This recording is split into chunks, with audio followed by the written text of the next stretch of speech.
Agradeço também a vida da nossa irmã missionária Neuza, a qual me confiou estar aqui nesta tarde, ministrando uma palavra. Amém? Deus abençoe as irmãs dirigentes do ciclo de oração.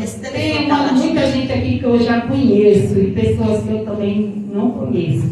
Mas Deus abençoe a amada igreja nesta tarde. Eu acredito que é um povo que está lutando para morar no céu.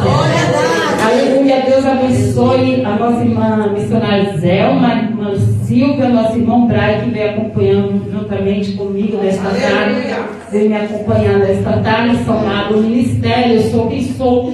Pastor Daniel também não pôde estar aqui nesta tarde, porque eles também estão lá na igreja. Eu sou quem sou lá de Vila Silva e está tendo um culto lá. Então ele falou, você vai e terminando cedo eu se encontro com você lá. Mas ele não pôde estar aqui, meu esposo, né? Mas sempre quando ele pode, ele está me acompanhando. Porque é bom, né? O esposo acompanhar a esposa e a esposa acompanhar o esposo. Mas quando pode, ele sempre está me acompanhando. E quando eu posso também, eu sempre estou acompanhando meu esposo. Amém, igreja? Glória a Deus. Amém, aleluia. Glória a Deus. Sem perca de tempo, abra suas Bíblias no livro de Efésios. Nesta tarde já foi falado aqui de Neemias, capítulo 1. Foi falado de oração. Foi falado de Ana. Olha, irmã, a palavra veio confirmando. Eu estava orando ontem e falei, Senhor, me dá uma palavra para que eu venha ministrar amanhã na tarde, lá na igreja da Assembleia. E ali Deus, ele ministrou essa palavra no meu coração, livro de Efésios, no seu capítulo 3, no seu verso 14. Aleluia, então a palavra vem se confirmando. E eu falei, Senhor, não vou sair do tema. O tema esta tarde, aleluia, eu vou ficar com esse tema. Por causa disso, me ponho de joelho perante o meu Pai, nosso Senhor Jesus Cristo. Aleluia, louvado seja o nome do Senhor. Também eu quero deixar no capítulo 3, no seu verso 1, também vou ler aqui. Por esta causa, eu, Paulo, sou prisioneiro de Jesus Cristo, por vós, os gentios. Se é que tendes ouvido acerca da dispensação da graça de Deus, que para convosco me foi dada em vosso favor. Amém, irmãos? A palavra é a mesma, porque esta palavra vai falar de oração. A igreja pode tomar seus assentos. Aleluia, vai continuar falando de oração. Aleluia, por causa disso me ponho de joelho. Em outras Bíblias, em outras traduções, fala, por essa causa eu me ponho de joelho. Amém, igreja? Louvado seja Deus. Aqui é essa carta a qual Paulo ele escreve à igreja de Efésios. A gente observa, aleluia, que o apóstolo Paulo, ele era um dos apóstolos que foi levado, aleluia, logo após, aleluia, ele foi levantado logo após da morte de Cristo. Isso bem é conhecido por todos aqui. E nós sabemos da conversão de Paulo. Quando ele foi convertido, ele foi convertido mesmo. Aleluia, louvado seja o nome do Senhor. E é interessante, irmão, que quando ele dá um nome, ele vai explicar que a sua chamada é graça. Graça, irmão, aleluia, não é mérito meu e nem mérito teu. Graça significa favor imerecido. Nem eu, nem você merecia estar aqui. Nem eu, nem você merecia estarmos na presença dele aqui glorificando. Mas é a graça que nos alcançou. Louvado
E Paulo estava preocupado com aquela igreja assim, com a espiritualidade, para que Deus viesse levantar aquele povo.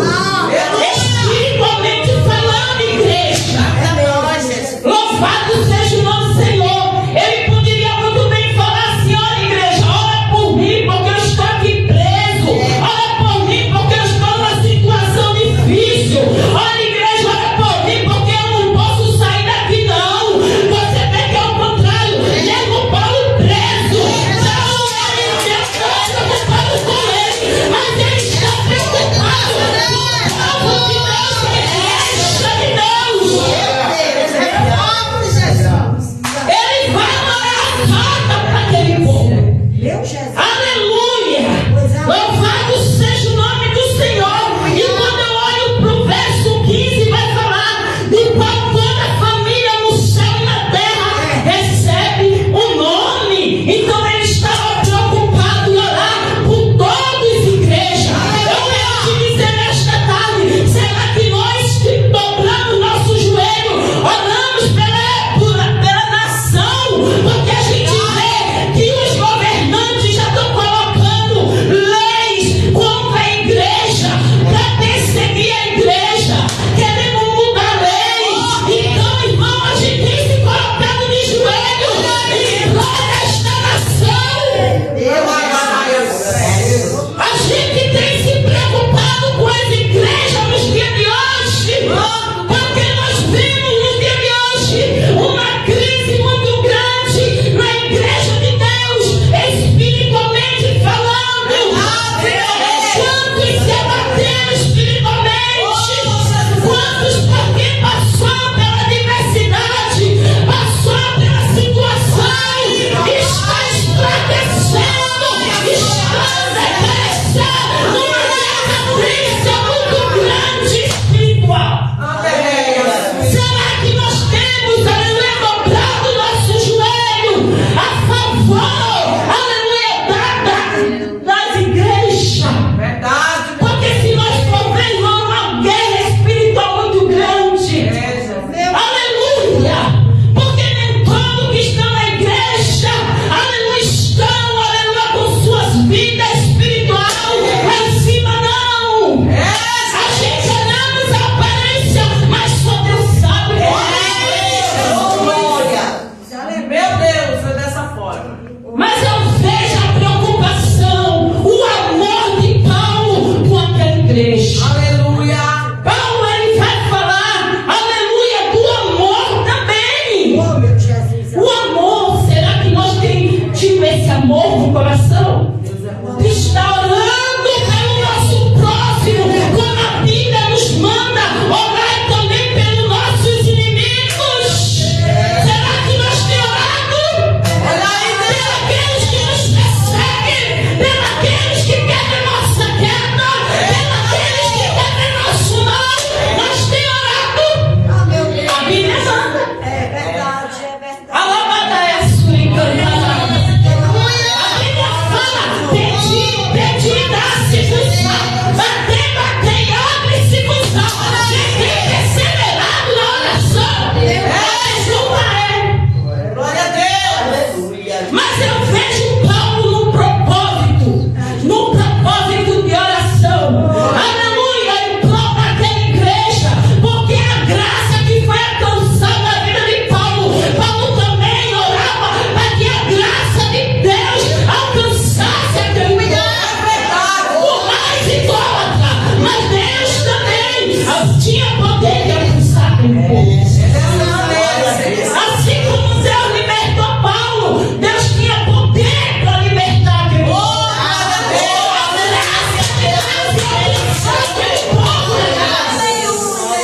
Você tem orado a Deus para que a graça dele também alcance os nossos vizinhos, aqueles que se levantam, aqueles, aleluia, que precisam de uma causa específica diante de Deus. Ou nós só temos se preocupado com nós?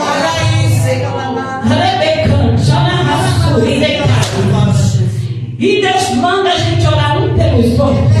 Orar pelos políticos, orar pelos extraordinário. Orar, irmão, pelos presidentes. Nós temos orado.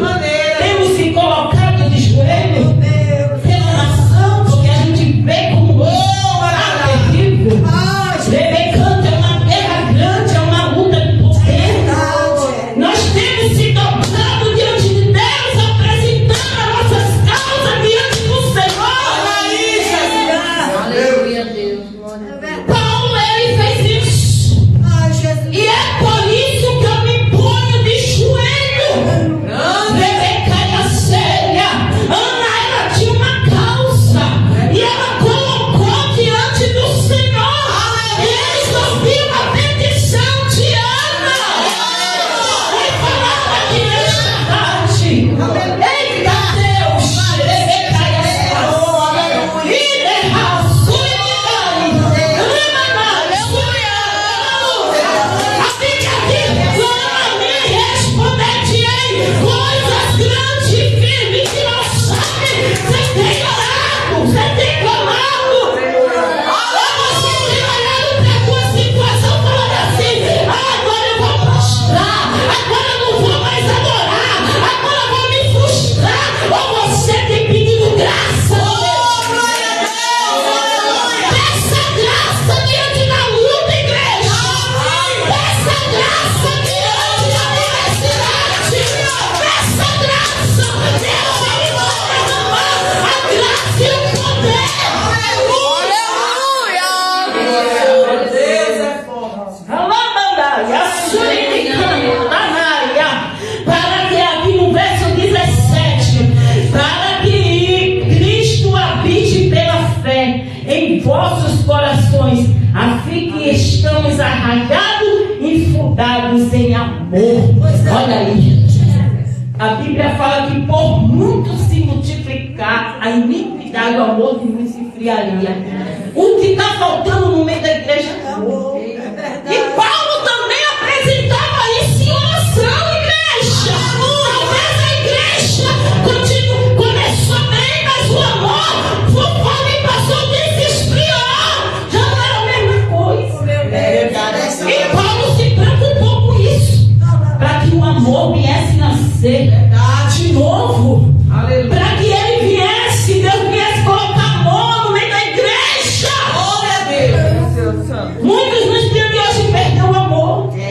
Não se preocupa mais com o seu próximo. Não se preocupa mais. Só quer saber do meu inimigo. Pensa, a gente tem que se preocupar com o nosso próximo. É dessa maneira, Senhor. É, igreja, temos que se preocupar, temos que ter amor um pelos outros. Difícil é, mas tem que amar. Sem amor nós não veremos a face de Deus. A gente entendemos, irmão, que dentro do nosso interior uma guerra espiritual muito grande. É uma luta, é a luta contra a carne e o espírito. É uma luta constante. E se nós não se levantar, nós não se colocarmos de pé, se nós não pedir a graça, se nós não pedir o revestimento, nós não vence. Nós não chegamos a lugar nenhum. Desperta, meu Deus. Aleluia. E eu vejo Paulo com mesmo preso, mas ele com aquela graça toda, aleluia, sentindo a alegria do Espírito. Ele estava preso, mas o Espírito não estava.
estava firmado. Ele sabia em quem ele estava confiando. A séria, podia morrer, mas morrer com Cristo é lucro. Morrer sem Cristo, irmão, é direto para o inferno. É verdade. Eles arriscavam a vida deles. Aleluia! Eles não tinham medo, porque o Espírito de Deus nos encoraja. Eita Deus! É o Espírito de Deus que nos dá ousadia para fazer algo para dele. É o Espírito Santo que nos capacita para nos levar a um lugar para fazer a vontade dele. Glória a Deus. Então nós temos que crer no Deus que nós servimos. É o Senhor, aleluia. E quando vem a situação, nós queremos colocar Deus numa caixinha de fósforo. Olha aí. E nossos problemas maiores. Ei! O Deus que tu serve é maior que esse problema. O Deus que você serve é maior do que isso que você está passando. Eu acredito. Ele é o Deus do impossível. Aleluia. Aleluia! Leva a sua energia. A gente observa que a oração de Esther, o jejum era por um propósito também. Verdade, Deus. Ela não foi para ali, naquele palácio, ela não caiu de paraquedas. É verdade. Foi o próprio Deus que permitiu. Glória a Deus. Porque Deus tinha um propósito. Aleluia. Você não está entendendo a situação que você está passando, mas Deus está permitindo porque Deus tem um propósito. E ali Esther, irmão, como foi falado nesta tarde, ela tinha um propósito. Aleluia. E ela se pôs de joelho por esse propósito. Glória a Deus. Era por grande livramento. Você tem orado para Deus livrar os teus? Você tem se colocado nesse propósito? Porque o diabo ele arma armadilha 24 horas para destruir. Às vezes, se você está na igreja, ele vai nos teus, porque ele sabe que tocando naquele que você ama, vai te, aleluia, vai te deixar triste. Então, aleluia, se você está de joelho nessa tarde, é Deus livrando lá. Você está dobrado de joelho nesta tarde, é Deus quebrando o laço lá. É você que se dobrando de joelho aqui e Deus dando livramento lá.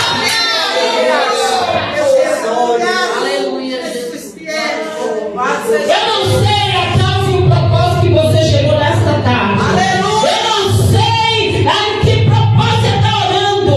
Não é um propósito que você colocou diante do Senhor. Mas creia, a mais está orando. Não importa o tempo.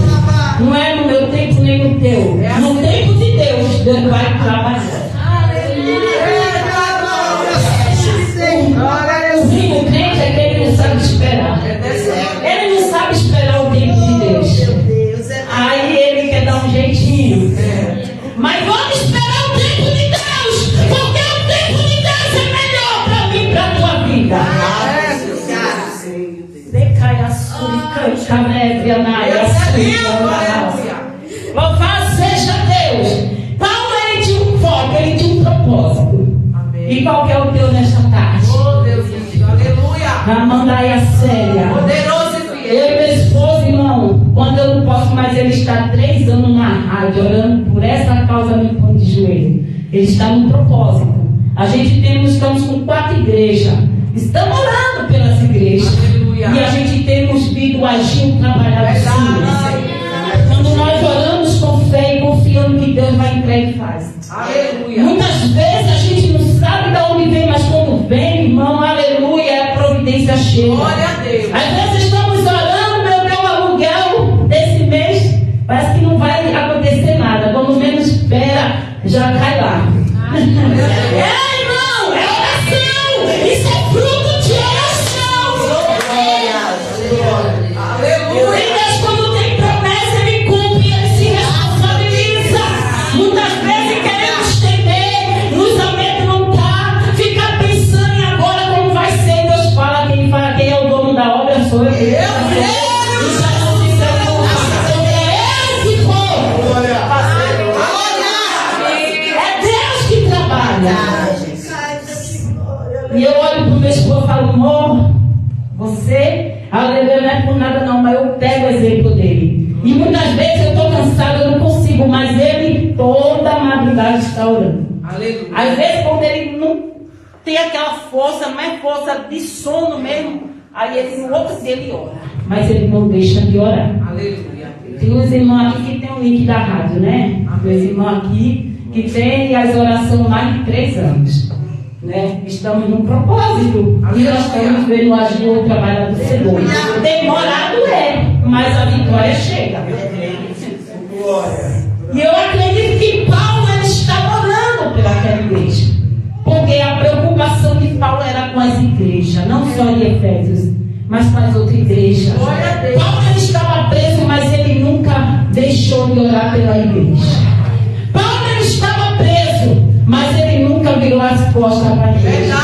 Porque Paulo, ele era convertido, ele tinha o amor de Cristo dentro do coração dele. E aquele que ama verdadeiramente, ele ora, ele persevera na oração. A Bíblia vai falar de uma mulher lá em Lucas, aleluia, capítulo 18, de uma mulher que era viúva, e ela vai bater na porta daquele juiz. A Bíblia vai dizer que o juiz era iníquo, ele não temia a Deus, e, aleluia, era um juiz ímpio, que não temia a Deus. Mas a Bíblia fala que aquela mulher, ela foi na porta daquele juiz, porque ela tinha uma causa. E a Bíblia vai dizer que ela vai bater na porta do juiz, vai importunar aquele juiz. A Bíblia vai dizer que aquele juiz, ele já estava de saco cheio com aquela mulher, mas ela não deixou de bater. Ela continuou batendo, ela continuou importunando, ela continuou incomodando aquele juiz, por mais orgulhoso que ele era, mas ele teve que ouvir e atender a causa da mulher.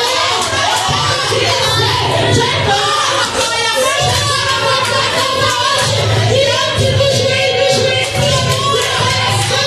do advogado que entra e ele resolve. Se ele era um juiz rico que entrou e resolveu a causa dele, imagine nosso Deus. Que é juiz fiel. Aleluia! Vai colocar a causa diante dele.